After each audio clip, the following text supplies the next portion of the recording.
ওডেলা rail station নামে 2020 সালে একটি মুভি রিলিজ হয়েছিল।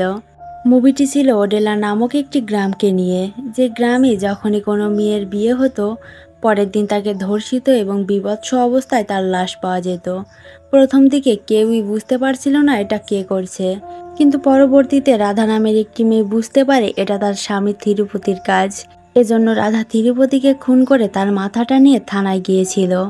তিরুপতির মৃত্যুর পর সবাই ভেবেছিল তিরুপতির গল্পটা হয়তো এখানেই শেষ, কিন্তু আজও যখন গ্রামে কোনো বিয়ে হয়, তিরুপতির আত্মা আজও ফিরে আসে তাদের বাসর ঘরে। তিরুপতির আত্মা আজও প্রতিশোধের আগুনে জ্বলে পুড়ে তার পরবর্তী শিকার খুঁজে বেড়াচ্ছে।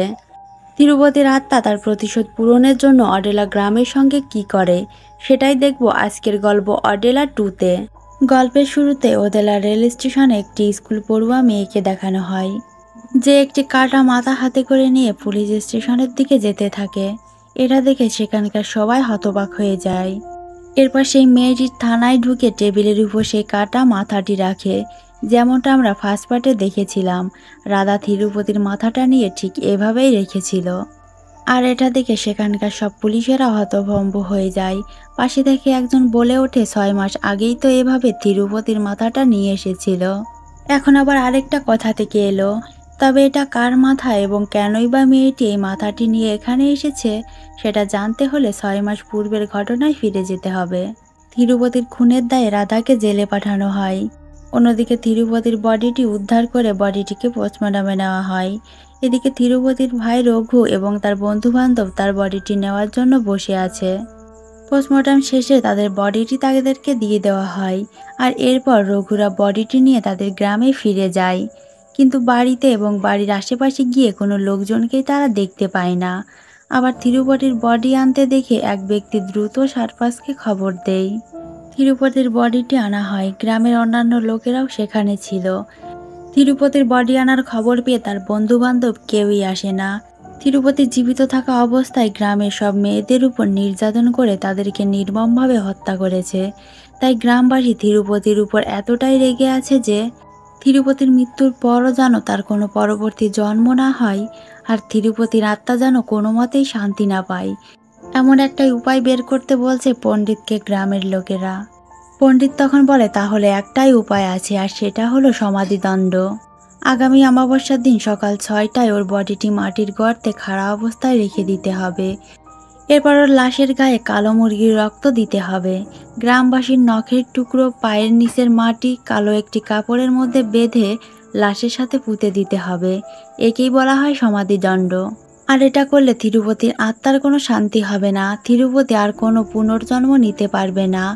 আত্মা সারাক্ষণ এদিক ওদিক ঘুরে বেড়াবে। পণ্ডিতের কথা শুনে গ্রামবাসী তিরুপতিকে সমাধিদণ্ড দিতে রাজি হয়ে যায় এবং ঢোল পিটিয়ে পুরো গ্রামবাসীকে জানিয়ে দেওয়া হয়। গ্রামের বাইরে যেখানে জন্তু জানোয়ারদের মরাদেহ পুঁতে রাখা হয়, সেখানে তিরুপতিকে সমাধিদণ্ড দেওয়া হবে। এদিকে তিরুপতির কেউই আসেনি, এজন্য রঘুরা দুজন মিলেই বডিটি কাঁধে নিয়ে গ্রামের বাইরে নিয়ে আসে। এদিকে সব গ্রামবাসী সেই স্থানে জড়ো হয়েছে। রঘু সারপাসকে বোঝানোর চেষ্টা করে, আমার ভাই মারা গিয়েছে, ভাবিও জেলে, পুরো পরিবারই নষ্ট হয়ে গিয়েছে, আপনারা কেন এমনটা করছেন? কিন্তু গ্রামবাসীর ক্রোধ এতটাই ছিল যে তারা তিরুপতির মৃত্যুর পরও তাকে শাস্তি দিতে চাইছিল। এরপর পণ্ডিত যেভাবে বলেছিল সেভাবেই তিরুপতির লাশটাকে দাঁড় করিয়ে সমাধিদণ্ড দেওয়া হয়। তিরুপতির আত্মা তখন কাঁদতে কাঁদতে বলছিল, আমি এমনিতেই সাজা পেয়েছি, আমাকে মুক্তি দাও, আমার বডিটি জ্বালিয়ে দাও। এরপর তাকে সমাধি দেওয়ার পর তিরুপতির আত্মা চিৎকার করে বলছিল, তোমরা অনেক বড় ভুল করে ফেলেছ, আমি কাউকেই শান্তিতে থাকতে দিব না, আমি এর প্রতিশোধ অবশ্যই নিব, আমি এই গ্রামকে ধ্বংস করে দিব। এরপর গ্রামবাসী সেখান থেকে চলে যায়। আর এখান থেকেই সিন কাট হয়ে হিমালয় পর্বতে একটি গুহাতে চলে যায়। একজন ঋষি ধ্যানে মগ্ন অবস্থায় কিছু বুঝতে পেরে তার দুটি শিষ্যকে বলছে, ভারতের ওদেলা নামক স্থানে এক দুষ্টু আত্মা জন্ম নিয়েছে, তবে সে এটাও জানায় ওই দুষ্টু আত্মাকে বিনাশ করার জন্য কোনো না কোনো জায়গায় ঈশ্বরের আবির্ভাব হয়েছে। এরপর সিন চলে যায় কয়েকদিন পর। তিরুপতির আতঙ্কে গ্রামের সবার বিয়ে বন্ধ হয়েছিল। তিরুপতি যেহেতু এখন আর নেই, তাহলে এখন আর বিয়েতে কোনো ভয়ও নেই, এজন্য সেই গ্রামে আরেকটি বিয়ের আয়োজন করা হয়। বিয়েটা দিনের বেলায় হয়ে যায়। পণ্ডিত তখন বর কনেকে আশীর্বাদ করতে যাচ্ছিল, তখনই হঠাৎ গ্রামের সেই জায়গায় মানে তিরুপতির যেখানে সমাধি দেওয়া হয়েছিল ওই সমাধির পাশে বসে কয়েকটি ছেলে ড্রিঙ্কস করছিল। পণ্ডিতকে দেখে তারা পণ্ডিতকেও ডাকে, আর পণ্ডিতও সুযোগ পেয়ে তাদের সঙ্গে 2 পাক খেয়ে নেয়। এরপর পণ্ডিত জানতে পারে আজ যে মেয়েটির বিয়ে হলো সমু সেই মেয়েটিকে ছোটবেলা থেকেই পছন্দ করত, আর সেই মেয়েটিকে আগলে রেখেছে, আর সেই মেয়েটি আজ অন্য কারো বউ হয়ে যাচ্ছে। এটা সে কিছুতেই মানতে পারছে না। এরপর সেই ছেলেটি বলে আমি ওই মেয়েটির সঙ্গে খারাপ করব এবং এই পুরো দোষটা গিয়ে পড়বে তিরুপতির আত্মার উপর। আর সমুর এসব উল্টাপাল্টা কথা শুনে পণ্ডিত সেখান থেকে চলে যাচ্ছিল। ঠিক তখনই পণ্ডিতের আবার পি পেয়ে বসে, এজন্য সে বাসার দিকে যাচ্ছিল। পণ্ডিত খেয়াল করে কয়েকজন মহিলা সামনের দিকেই আসছে, এজন্য পণ্ডিত একটু এগিয়ে তিরুপতি সমাধির ওখানে চলে যায়। তিরুপতি সমাধির উপর গিয়ে সে পি করে বসে। এরপর পণ্ডিত যখন সেখান থেকে চলে যাবে ঠিক তখনই পণ্ডিতের পায়ে একটা কাঁটা ঢুকে যায়, আর পায়ে কাঁটা ঢুকাই মাটিতে কয়েক ফোঁটা রক্ত পড়ে যায়, আর সেই রক্ত সোজা তিরুপতির গায়ে গিয়ে পড়ে। আর সাথে সাথে তিরুপতির আত্মা বেরিয়ে পণ্ডিতের শরীরে ঢুকে পড়ে, আর সেখান থেকে সোজা বিয়ে বাড়িতে চলে যায়। এরপর বরকনে পণ্ডিতের থেকে আশীর্বাদ নেয়, কিন্তু তারা তো জানতোই না যে পণ্ডিতের ভেতরে আসলে তিরুপতির আত্মা রয়েছে। এরপর বরকনে যখন বাসর ঘরে চলে যায় তখনই তিরুপতির আত্মা সেখানে চলে যায়, মানে পণ্ডিত আর কি। এরপর পণ্ডিত এক থাপ্পড় দিয়ে ছেলেটিকে বাইরে বের করে দেয় এবং মেয়েটির সঙ্গে খারাপ করতে যায়। তখনই মেয়েটি সেখান থেকে পালানোর চেষ্টা করে। তখন পণ্ডিত মেয়েটির চুলের মুঠি ধরে হেঁচকা টান দিয়ে মাথা থেকে চামড়া আলাদা করে ফেলে। মেয়েটি তখন মাটিতে পড়ে কাতরাতে থাকে, কিন্তু এরপরও তিরুপতি তাকে রেহাই দেয় না, তার সঙ্গে খারাপ করে তাকে সেখানেই হত্যা করে। আর এরপর বাড়ির লোকজন সেই পণ্ডিতকে ধরে ফেলে এবং কিছুক্ষণের মধ্যে সেখানে পুলিশ চলে আসে। গ্রামবাসী পণ্ডিতকে মারার জন্য মরিয়া হয়ে ওঠে। পুলিশ কোনোভাবেই টেকেল দিতে পারছিল না। পণ্ডিতকে জিজ্ঞাসাবাদ করলে পণ্ডিত বলে আমি কিছুই করিনি, আমি এসে এদেরকে মৃত অবস্থায় দেখেছি। আসলে পণ্ডিতের শরীরে তিরুপতির আত্মা থাকার কারণে সে কোনো কিছুই বুঝতে পারছে না, আর এতক্ষণে তিরুপতির আত্মা তার শরীর থেকে বেরিয়ে তার সমাধিতে চলে গিয়েছে। এরপর পণ্ডিতকে থানায় নিয়ে ইচ্ছামতো পেটানো হয়, কিন্তু পণ্ডিত বারবারই বলতে থাকে আমি এই সমস্ত কিছু করিনি।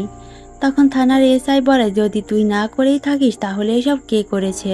পণ্ডিতের তখন গতরাতের কথা মনে পড়ে। সমু বলেছিল সে ওই মেয়েটির সঙ্গে খারাপ করবে এবং তাকে মেরে ফেলবে, আর এরপর সেটা তিরুপতির আত্মার কাজ বলে চালিয়ে দেবে।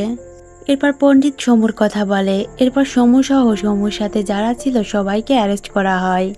এরপর তাদের উল্টো করে ঝুলিয়ে অনেক পেটানো হয়। যদিও তারা বলছিল তারা নেশাগ্রস্ত ছিল, এজন্য তারা ভুলভাল বকেছে, তাছাড়া কিছুই নয়। তারা এসব কিছুই করেনি। অন্য দৃশ্যে রহিম নামের একটি লোককে দেখানো হয়। এই দম্পতি তাদের ছোট্ট একটি মেয়েকে নিয়ে রহিমের কাছে এসেছে। তাদের ধারণা তাদের মেয়ের উপর দুষ্টু কোনো একটা আত্মার নজর পড়েছে। এরপর রহিম তার উপর ঝাড়পোছ করে তার হাতে একটি মুরগি ধরিয়ে দেয় এবং বলে তোমরা এই কালো মুরগিটাকে একটি নির্জন জায়গায় নিয়ে রাতের বেলা ফেলে দিয়ে এসো। তো সেই দম্পতি রাতের বেলা সেই কালো মুরগিটাকে নিয়ে চলে যায় সেইখানে যেখানে তিরুপতির সমাধি ছিল। ওই জায়গাতে গিয়ে কালো মুরগিটার গলা ছিঁড়ে রাস্তার মধ্যে ফেলে দিয়ে আসে। আর এর ঠিক একটু পরেই ভেঙ্গারেশ নামের একটি ছেলে সেখান দিয়েই যাচ্ছিল। এরপর ভেঙ্গারেশ যা দেখে তা সে কখনো কল্পনাও করতে পারেনি। ভেঙ্গারেশ লক্ষ্য করে ধুলোবালি আর পাতায় মোড়ানো কিছু একটা অবয়ব সেই মুরগিটিকে ছিঁড়ে খাচ্ছে, যেটা দেখে বোঝা যাচ্ছে এটা তিরুপতির আত্মা। আর এটা দেখা মাত্রই ভেঙ্গারেশ সেখান থেকে দৌড়ে পালিয়ে যায়। আর সকাল হতেই সে সেটা গিয়ে বলে রহিমকে। রহিম এটা শুনে খুব চিন্তায় পড়ে যায়। মাত্রই একজন নববধূর সঙ্গে এই রকমের ঘটনা ঘটে গেল, আর এর উপর আবার কালকে রাতের ঘটনা। তাদের কথার মধ্যে রেড্ডি নামের একটি লোক তার মেয়ের বিয়ের কার্ড নিয়ে আসে, কিন্তু রেড্ডি মেয়ের বিয়ের কথা শুনে রহিম বলছিল গ্রামে এত সব হচ্ছে, এর মধ্যে বিয়ের অনুষ্ঠান আমার ঠিক বলে মনে হচ্ছে না।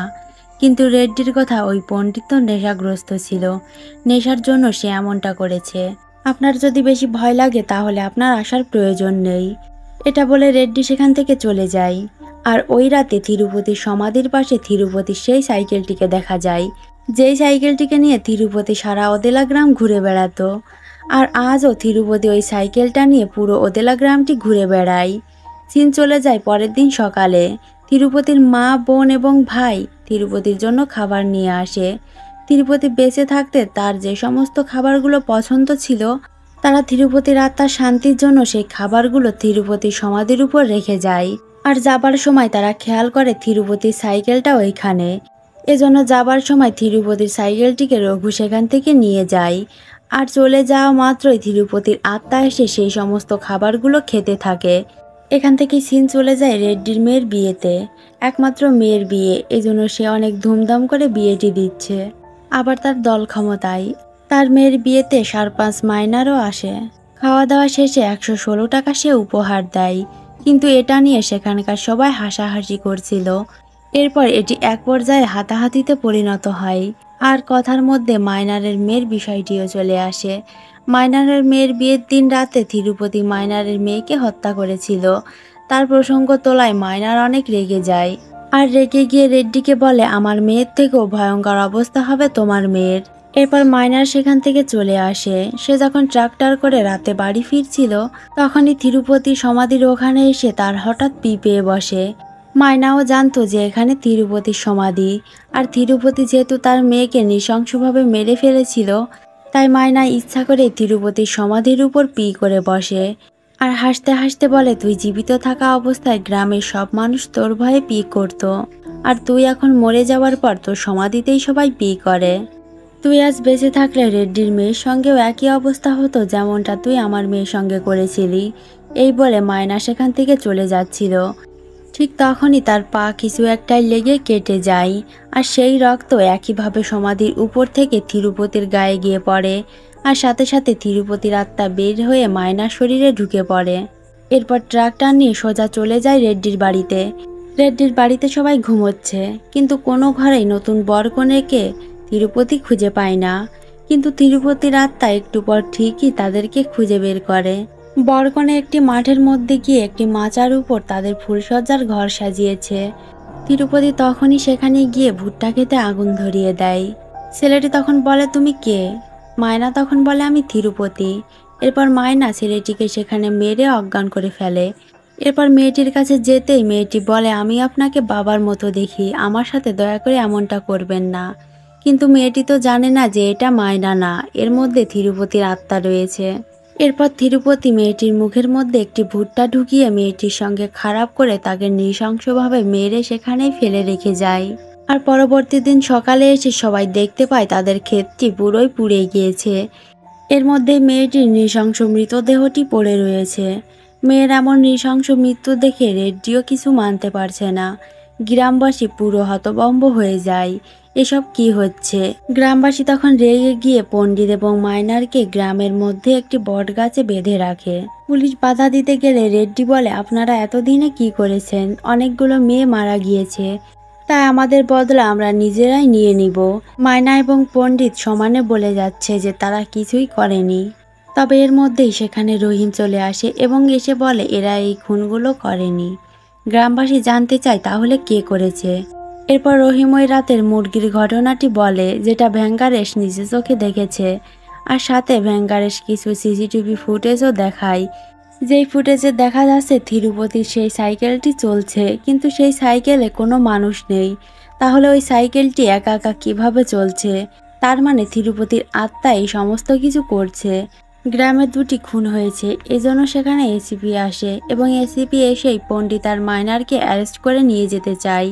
রহিম তখন বাধা দিয়ে বলে, খুন এরা করেনি। রহিম পুরো ঘটনাটি এসিপিকে খুলে বলে, কিন্তু এসিপি এসব আত্মা ভূত পেতনি এসবে বিশ্বাস করে না। এসিপির ধারণা রহিম হয়তো মাইনার এবং পণ্ডিতকে বাঁচানোর চেষ্টা করছে, তাই তিরুপতির আত্মার উপর মিথ্যা গল্প বানাচ্ছে। কিন্তু রহিমের কথা এই সমস্ত কিছু তিরুপতির আত্মাই করছে। এসিপি চ্যালেঞ্জ করে রহিমকে বলে বসে, আমি নিশ্চিন্তে বলতে পারি তুমি ওদেরকে বাঁচানোর জন্য মিথ্যা গল্প বানাচ্ছ। আর রহিম যে তিরুপতির আত্মার বিষয়টি মিথ্যা বলছে এটা প্রমাণ করার জন্য এসিপি তিরুপতি সমাধির সামনে একটি তাঁবু গাড়ে এবং পুরো টিম নিয়ে সেখানে দিনে পাহারা দেয়। এরপর দিন পেরিয়ে রাত হয়ে যায়। এসিপি এই ব্যাপারটা অনেক হালকাভাবে নিচ্ছিল, এজন্য রাতে এসিপি তাদের সব টিমকে সেখান থেকে চলে যেতে বলে, সে একাই থাকবে। আর বলে সকালে আসার সময় আমার জন্য চা নিয়ে আসবে। এরপরই সিন চলে যায় পরের দিন সকালে। এসিপির কথা মতো কনস্টেবল তার জন্য চা নিয়ে আসে। এসিপি সেখানেই বসে আছে, কিন্তু এসিপির কোনো সাড়া শব্দ নেই। তবে এসিপিকে ধাক্কা দিতেই এসিপির চোখ থেকে সানগ্লাসটা পড়ে যায় আর দেখা যায় এসিপির একটা চোখ তুলে নেওয়া হয়েছে এবং এসিপির পিঠে কোনো মাংস নেই, শুধু হাড়গুলোই দেখা যাচ্ছে।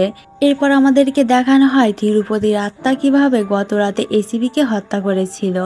আর এসিপির খুনের মাধ্যমে স্পষ্ট প্রমাণ হয়ে যাচ্ছে এই সব কিছুই তিরুপতি করছে। পুরো গ্রামবাসী ভয়ে বাড়ি থেকে বের হতে পারছে না। গ্রামের মেয়েরা রাতে ঘুমোতেই ভয় পাচ্ছে। এরপর গ্রামের লোকজন মিলে রাধার সঙ্গে জেলে দেখা করতে যায় এবং রাধাকে সবকিছু জানানোর পর রাধা বলে, তিরুপতিকে সাজা দেওয়ার জন্য আমি ওকে খুন করেছিলাম, আর সেই তিরুপতিকে তোমরা সাজা দেওয়ার জন্য তাকে আবার জীবিত করে দিলে। এটার জন্য গ্রামবাসী রাধার কাছে ক্ষমা চায় এবং বলে, তুমি আমাদের একমাত্র এখান থেকে বাঁচাতে পারবে। রাধা তখন বলে, একমাত্র ভৈরবী আমাদেরকে বাঁচাতে পারবে। ভৈরবী ছিল রাধার বোন। সে ছোটবেলায় বাড়ি থেকে পালিয়ে গিয়েছিল, কিন্তু কেন পালিয়েছিল কেউই জানে না। এখানে পাপা মা নামের একটি শিবের ভক্ত ছিল, তার কাছে ভৈরবী মাঝে মধ্যেই যেত। পাপা মার একটি গল্প ভৈরবীর একদিন মনে ধরে যায়। পাপা মা বলেছিল 12 বছর বয়সে একটি মেয়ের পিরিয়ড শুরু হয়, সেটা 53 বছর বয়সে গিয়ে শেষ হয়। যে নারী তার প্রথম পিরিয়ড থেকে শেষ পিরিয়ড পর্যন্ত নিজেকে বিয়ে থেকে দূরে রাখতে পারবে এবং নিজের কুমারিত্ব ধরে রাখতে পারবে আর 110 কোটি বার শিবের নাম জপ করতে পারবে, শিবের পক্ষ থেকে ওই মেয়ে অসীম শক্তির অধিকারী হবে। আর এরপরই একদিন ভৈরবী বাড়ি ছেড়ে ধর্মের পথে চলে গিয়েছিল। সাধু সন্ন্যাসীদের সঙ্গে তার তপস্যা শুরু করেছিল, আর সে এখন প্রসিদ্ধ একজন নাগা সাধু। সাথে রাধা এটাও জানায় এখান থেকে অনেক দূরে একটি পাহাড়ি জঙ্গলে পুরাতন একটি শিব মন্দির আছে। শুনেছি ভৈরবী ওই শিব মন্দির সংস্কারের জন্য মাঝে মধ্যেই সেখানে আসে, আর এই জন্যই রাধার কথা মতো গ্রামবাসী সোজা সেই শিব মন্দিরের উদ্দেশ্যে রওনা দেয়। পাহাড় পর্বত নদী নালা সবকিছু পার হয়ে তারা পৌঁছে যায় সেই মন্দিরে। গিয়ে ভৈরবীর দেখা পায়। তারা ভৈরবীকে তাদের গ্রামের সমস্যা সম্পর্কে খুলে বলে, কিন্তু ভৈরবী তাদের কোনো কথায় সাড়া দেয় না, কারণ ভৈরবীর মতে গ্রামবাসী এই সমস্ত কিছুর জন্য দায়ী। তাই ভৈরবী তাদের গ্রামে যেতে রাজি হয় না, কিন্তু অনেক অনুরোধের পর সে যেতে রাজি হয়ে যায় এবং গ্রামবাসীর সঙ্গে ফিরে আসে সে ওডেলা গ্রামে। আর এসেই সে সেই বাড়িতে ওঠে যেই বাড়ি থেকে তার সমস্ত কিছু শুরু হয়েছিল। আর এই ঘরের মধ্যে রয়েছে একটি নাগ মন্দির, আর এখানে সেই মহিলার রেখে যাওয়া একটি রুদ্রাক্ষও রয়েছে। আর ওই রুদ্রাক্ষ ভৈরবীকে পথ দেখিয়ে নিয়ে যায়। ভৈরবীকে সেই সকল জায়গায় নিয়ে যায় যেখানে ওই সকল মেয়েদের খুন হয়েছিল। এরপর ভৈরবী চলে যায় তিরুপতি সেই সমাধির কাছে। তিরুপতির আত্মা ভৈরবীর উপস্থিতি বুঝতে পারে এবং চিৎকার করে বলতে থাকে, আমার কাছে আসবি না, চলে যা তুই এখান থেকে। এরপর ভৈরবী তিরুপতির আত্মাকে আটকে রাখার জন্য প্রথমে একটি ত্রিশূল স্থাপন করে। এরপর তিরুপতির আত্মাকে স্থায়ীভাবে আটকে রাখার জন্য কিছু জিনিসপত্র চাই। ভৈরবী চারদিকে 4টি দিশা পুঁতে রাখে। এরপর 9 ধরনের শস্য, গঙ্গার জল এবং মাথার কিছু চুল দিয়ে তিরুপতির আত্মাটাকে তিরুপতির সমাধির মধ্যে আটকে ফেলে। সাথে ভৈরবী বলে, আজ অমাবস্যা, কাল থেকে শুক্রবার শুরু হবে, আর সেটা শেষ হওয়ার পূর্বে তিরুপতির আত্মা বিনষ্ট হবে। তবে ততদিন পর্যন্ত আমি যেখানে যা কিছু স্থাপন করেছি ঠিক সেখানে সেভাবেই থাকতে হবে। এর মধ্যে কেউ যদি কোনোটা সরিয়ে ফেলে তাহলে ওই আত্মার হাত থেকে তোমাদেরকে কেউ বাঁচাতে পারবে না। এই জন্য আগামী 15 দিন পর্যন্ত প্রতি এক এক ঘর থেকে এক একজন লোক পাহারা দিতে হবে, যাতে ওই সমাধির কাছে কেউ যেতে না পারে। কিন্তু এরই মধ্যে একটি টিভি রিপোর্টার গ্রামের সার্বিক পরিস্থিতি নিয়ে একটি নিউজ করছিল। তারা একটি ড্রোন শট নিচ্ছিল, আর তখনই ওই ড্রোনটি তিরুপতির সমাধির উপর গিয়ে পড়ে যায়। কিন্তু তারা ড্রোনটি নিতে গেলে ওই গ্রামের লোকটি বাধা দেয়, কারণ ভৈরবীর নির্দেশনা মতে 15 দিনের মধ্যে ওখানে কেউ প্রবেশ করতে পারবে না। কিন্তু 4 লক্ষ টাকার ড্রোন, এজন্য তারা ফেলে রেখে যেতে চাইছিলও না। তারপরও বাধ্য হয়ে তাদেরকে চলে যেতে হয়। কিন্তু রাতের বেলা যখনই ওই পাহারাদার ঘুমিয়ে পড়ে তখনই তারা লুকিয়ে লুকিয়ে ড্রোনটি আনতে যায়। আর কাঁটাতারের বেড়া পার হওয়ার সময় কাঁটাতারে লেগে যাওয়া মাত্রই তার শরীর থেকে রক্তক্ষরণ হতে থাকে। আর যখনই সে ওই ড্রোনটা আনতে যায় তখনই সমাধির উপর তার রক্ত পড়ে যায়। আর ঠিক একইভাবে রক্তটি তিরুপতির গায়ে গিয়ে পড়ে। সাথে সাথে তিরুপতির আত্মাটি সত্যায়ামের মধ্যে ঢুকে যায়। আর মুক্ত হওয়া মাত্রই তিরুপতি সোজা চলে যায় ভৈরবীর বাড়িতে। ভৈরবী তখন গোসল করছিল। তখনই তিরুপতি এটা দেখে তাকে যে কোনো মূল্যে পেতে চায়। তবে যখনই সে ঘরের মধ্যে প্রবেশ করতে যাবে তখনই একটি সাপ এসে তিরুপতিকে আটকে দেয়। আর ওই সাপটি এতটাই বড় যে তিরুপতি তার সঙ্গে কোনো মতেই যুদ্ধ করে পারছিল না। আর সাপটি তিরুপতিকে তাড়া করতে করতে তিরুপতির সমাধির ওখানে নিয়ে যায়। এরই মধ্যে সেখানে ভৈরবীও এসে পড়ে। আর তিরুপতি ভৈরবীকে দেখেই বুঝতে পারে এই সমস্ত কিছু ভৈরবীর কাজ। এরপর তিরুপতি বলে, তুমি যত বড় নাগা সাধু হও না কেন, আমার হাত থেকে এই গ্রামকে কেউ বাঁচাতে পারবে না। তখন ভৈরবীও চ্যালেঞ্জ করে বলে, আমি এই গ্রামের মেয়ে, যতদিন আমি এখানে আছি তুমি এই গ্রামের কোনো ক্ষতি করতে পারবে না। আমি যেভাবেই হোক গ্রামবাসীকে রক্ষা করব এবং তোমাকে ধ্বংস করে দেব। তিরুপতিও চ্যালেঞ্জ করে বলে, আমি এই গ্রামবাসীকে পুরো ধ্বংস করে দিব। এর কয়েকদিন পর দেখা যায় রাধা জেল থেকে মুক্তি পেয়েছে। রাধা সোজা চলে আসে ভৈরবীর সাথে দেখা করতে। এদিকে আর মাত্র কয়েকটা দিন, এরপরে তিরুপতির আত্মা চিরদিনের জন্য ধ্বংস হয়ে যাবে। এদিকে তিরুপতির জন্য গ্রামে বহুদিন ধরে কোনো উৎসব হচ্ছে না। সামনেই উৎসবের দিন, তাই তারা ধুমধাম করে উৎসব পালন করার পরিকল্পনা করছিল। ঠিক তখনই পুরো ঘরের দরজা কাঁপতে থাকে, জানালার কাচ ভাঙতে শুরু করে, দমকা হাওয়া আসতে থাকে। আর তাদের হাতে যে কাগজটি ছিল সেই কাগজটিতে আগুন ধরে যায়। তিরুপতির আত্মা সবাইকে ডেকে তার সমাধির কাছে নিয়ে যায়। আর দেখা যায় সামনে ঘূর্ণিঝড়ের মতো কিছু একটা হচ্ছে। এখানেই আমরা জানতে পারি তিরুপতির আত্মা আগের থেকে আরও বেশি শক্তিশালী হয়ে উঠেছে। কারণ তিরুপতির আত্মা সত্যায়মের মধ্যে ছিল। সে সত্যায়মের শরীরে ঢুকে বড় বড় তান্ত্রিকের কাছ থেকে তন্ত্রবিদ্যা শিখে এসেছে। আর সেই জন্যই বায়ু, পানি, আগুন সবকিছু তিরুপতির কন্ট্রোলে।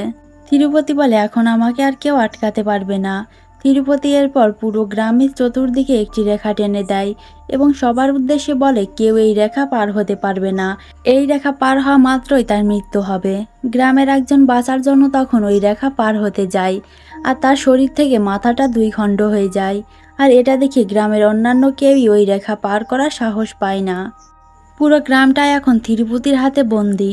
তার কারণে গ্রামে কোনো ফসল হচ্ছে না, শুরু হয়ে গেছে দুর্ভিক্ষ। দিন দিন সবাই অসুস্থ হয়ে পড়ছে। ভৈরবীও বুঝতে পারে না সে কি করবে, কারণ এগুলো ভৈরবীর ক্ষমতার বাইরে। ভৈরবীও তার লক্ষ্যে পৌঁছানোর জন্য মন্ত্র জপ করেই যাচ্ছে। আর মাত্র 10,000 মন্ত্র জপ করা বাকি। এরপর একদিন একটি গ্রামের মেয়ে অসুস্থ হয়ে পড়ে আর মেয়েটির বাবা মা মেয়েটিকে তখন ভৈরবীর কাছে নিয়ে আসে। মেয়েটিকে বাঁচানোর জন্য আকুতি মিনতি করছিল, কারণ কোনোভাবেই মেয়েটিকে হাসপাতালে নেওয়ার উপায় নেই। তাই একমাত্র ভৈরবী এখন মেয়েটিকে বাঁচাতে পারবে। তবে ভৈরবী বলে, এখন শুধুমাত্র একজনই বাঁচাতে পারবে, আর সেটা হচ্ছে রাধা। এরপর ভৈরবী রাধাকে তিরুপতির পছন্দ মতো সাজতে বলে। এরপর রাধাকে তিরুপতির সমাধির ওখানে পাঠায়। ভৈরবী রাধাকে এটা বলে পাঠায়, তিরুপতির নজর তোমার দেখে নেওয়ার চেষ্টা করবে, আর এই সুযোগে আমি পঞ্চমন্ত্র পাঠ করব, যাতে ওর শক্তি আমি কমিয়ে আনতে পারি, যাতে ওই বাচ্চা মেয়েটাকে এই গ্রামের সীমারেখা পার করানো যায়। তো প্ল্যান মতো রাধা তিরুপতির আত্মার সাথে কথা বলে। তিরুপতির আত্মার আকর্ষণ তার দিকে করার চেষ্টা করে। অন্যদিকে গ্রামের মাইকের মাধ্যমে ভৈরবী মন্ত্রপাঠ করে যাচ্ছে। আবার ওই মেয়েটাকে গ্রাম থেকে বাইরে নেওয়ার চেষ্টা চলছে। এদিকে আবহাওয়াটাও খারাপ, এজন্য বিদ্যুতের লাইন বন্ধ করার সিদ্ধান্ত নেয়। আর তারা বিদ্যুতের লাইন বন্ধ করা মাত্রই মাইক বন্ধ হয়ে যায়, যে জন্য মন্ত্রপাঠের শব্দ তিরুপতির সমাধি পর্যন্ত পৌঁছায় না। তিরুপতি তখন স্পষ্ট বুঝতে পারে তারা রাধাকে ব্যবহার করে ওই মেয়েকে হসপিটালে নেওয়ার চেষ্টা করছে। আর রাধা তিরুপতির সঙ্গে চালাকি করায় তিরুপতি ওই মেয়ের শরীরে ঢুকে পড়ে এবং রাধার দেহ থেকে মাথাটা আলাদা করে দেয়। আর এরপর ওই মেয়েটির মাধ্যমে মাথাটি নিয়ে সে থানায় গিয়েছিল। আর এই দৃশ্যটাই আমরা মুভির প্রথমে দেখেছিলাম। মানে রাধা যেভাবে তিরুপতিকে খুন করেছিল, তিরুপতিও তেমন রাধাকে খুন করেছে। এদিকে ভৈরবী তিরুপতির আত্মার কাছে বারবার অনুরোধ করছে, গ্রামবাসীকে ক্ষমা করে দাও, ওদের হয়ে আমি ক্ষমা চাচ্ছি। তিরুপতি তখন বলে, আমার মৃত্যুর পরও আমাকে এরা সাজা দিয়েছে, তাহলে আমি এদেরকে কেন ছেড়ে দেব? ভৈরবী বারবার করে তিরুপতির কাছে অনুরোধ করতে থাকে। তিরুপতি তখন তাকে একটি শর্ত দেয়, তুমি যে তপস্যা করছো সেই তপস্যা ভেঙে আমাকে বিয়ে করতে হবে। যদি তুমি এটা করতে পারো তাহলে আমি গ্রামবাসীকে ছেড়ে দেব। কিন্তু তিরুপতি জানতো ভৈরবী এতে কোনো মতেই রাজি হবে না। কিন্তু ভৈরবী কিছুক্ষণ ভাবার পর তিরুপতির কথায় রাজি হয়ে যায়। আর এই কথা শুনে তিরুপতি তো খুবই খুশি। তিরুপতি তখন ভৈরবীকে বলে, নতুন বউয়ের সাজে সেজে আয়। গ্রামবাসীরা ঈশ্বরের উপর থেকে বিশ্বাস হারিয়ে ফেলছে, কারণ তারা ভালো মতোই বুঝতে পারছে তিরুপতি ওডেলাকে পুরো শ্মশান বানিয়ে ছাড়বে। কিন্তু ভৈরবী তাদেরকে বোঝানোর চেষ্টা করে তোমরা ঈশ্বরের উপর আস্থা রাখো, তিনি এর সমাধান করবেন, আর তার ইচ্ছাতেই এই সমস্ত কিছু হচ্ছে। আর ভৈরবী যাওয়ার সময় রহিমের দিকে কিছু একটা ইশারা করে চলে যায়। ভৈরবী আর মাত্র 1000 মন্ত্র জপ করা বাকি। এরপর ভৈরবী তিরুপতির কথা মতো নতুন কনের সাজে সাজে। অন্যদিকে রহিমের দিকে তাকিয়ে ভৈরবী যে ইশারাটা করেছিল, রহিম সেটা ভেঙ্গারাসের সঙ্গে আলোচনা করছে। হয়তোবা ভৈরবী তাকে কিছু বোঝানোর চেষ্টা করছিল। যাওয়ার সময় ভৈরবী ওম নমঃ শিবায় বলেছিল আর হাত দিয়ে কিছু একটা ইশারা করেছিল। সব কিছু মেলালে দেখা যায় ভৈরবী কোনো কিছুর মুক্তির কথা বলেছে, কিন্তু সেটা কিসের, অডেলা গ্রামের নাকি তিরুপতির? এবার রহিম স্পষ্ট বুঝতে পারে ভৈরবী তাকে কি বুঝিয়েছে। অন্যদিকে সত্যায়মের দেহ ব্যবহার করে তিরুপতি ভৈরবীর কাছে যায়। ভৈরবীও তখন প্রস্তুত। একদিকে গ্রামবাসী মন্দিরে পূজা করছে, অন্যদিকে রহিম তিরুপতির সমাধি থেকে তিরুপতির দেহ বের করছে। এজন্য তিরুপতি ভাবছে ভৈরবী তিরুপতিকে বিনষ্ট করার জন্য একটা কোনো পরিকল্পনা করছে। আর তিরুপতি যদি ওখানে থাকে তাহলে ওই সুযোগে অন্যরা তিরুপতির সব প্ল্যান নষ্ট করে দিবে। এজন্য তিরুপতি বলে আমি এই বদ্ধঘরের মধ্যে তোকে ভোগ করব না, পুরো গ্রামবাসীর সামনে, পুরো গ্রামের মানুষ দেখবে। এই জন্য তিরুপতি ভৈরবীকে মন্দিরে নিয়ে যায় এবং গ্রামবাসীকে উদ্দেশ্য করে বলে তোমরা তাকিয়ে তাকিয়ে দেখবে, আর যদি কেউ চোখ বন্ধ করার সাহস দেখাও তাহলে আমি তাকেই মেরে ফেলবো। এরপর তিরুপতি যখন ভৈরবীর কাছে যায় তখন সে লক্ষ্য করে ভৈরবী বারবার করে মন্ত্র জপ করছে, আর মাত্র কয়েকবার বাকি, আর এরপরই ভৈরবী অসীম শক্তির অধিকারী হবে। আর তিরুপতি এটা বুঝতে পেরে ভৈরবীকে আঘাত করে এবং আঘাত করতে করতে একসময় ভৈরবী অজ্ঞান হয়ে যায়। তিরুপতির এমন নৃশংসতা দেখে তিরুপতির মা ও ভাই তিরুপতিকে থামাতে যায়, কিন্তু তিরুপতি তখন তাদের মেরে সেখান থেকে সরিয়ে দেয়। গ্রামের কোনো ব্যক্তি সামনে যেতে সাহস পাচ্ছিল না। ঠিক তখনই একটি বাচ্চা মেয়ে ভৈরবীর কাছে আসে এবং ভৈরবীর রক্ত নিয়ে পাশে থাকা নন্দীর গায়ে লাগিয়ে দেয়, আর তার কানে কানে বলে তুমি ভৈরবী দিদিকে বাঁচিয়ে দাও, আর যদি ভৈরবী দিদির কিছু হয়ে যায় তাহলে তোমার উপর থেকে সবার বিশ্বাস উঠে যাবে। আর এরপরই নন্দী স্বয়ং সেখানে আসে এবং ভৈরবীর মধ্যে একটি শক্তির সঞ্চয় হয়। এরপর ভৈরবীর জ্ঞান ফিরে আসে। এটা দেখে তিরুপতি তার সকল মন্ত্রতন্ত্র দ্বারা গ্রামবাসীকে শেষ করার জন্য মন্ত্রপাঠ করতে শুরু করে। আর এদিকে ভৈরবীর মাত্র আর একবার মন্ত্র জপ করা বাকি। এরপর ভৈরবী সেই মন্ত্র জপ করার সাথে সাথেই ভৈরবীর কাছে অলৌকিকভাবে একটি ত্রিশূল চলে আসে, আর ওই ত্রিশূল দিয়ে আঘাত করা মাত্রই সত্যায়মের শরীর থেকে তিরুপতির আত্মাটি আলাদা হয়ে যায়। অন্যদিকে রহিম তিরুপতির সমাধি থেকে তিরুপতির দেহটা বের করে আগুন জ্বালিয়ে দেয়, সাথে সাথে তিরুপতির আত্মা বিনষ্ট হয়ে যায়। এরপর সিন চলে যায় কয়েকদিন পর। ভৈরবীর এখন কাজ শেষ, তাই ভৈরবী গ্রামবাসী থেকে বিদায় নিয়ে চলে যাচ্ছে। আর ভৈরবী গ্রাম থেকে যাওয়ার পর থেকেই তিরুপতি সেই সাইকেলটিকে আবারও চলতে দেখা যায়। তিরুপতির আত্মা এখনও অডেলায় ঘুরে বেড়াচ্ছে, আর এর থেকেই বোঝা যাচ্ছে সামনে অডেলা 3 আসতে চলেছে। তো এই ছিল আজকের গল্প। গল্পটি কেমন লেগেছে তা অবশ্যই কমেন্টে জানাবেন, আর ভালো লেগে থাকলে একটি লাইক দিয়ে যাবেন।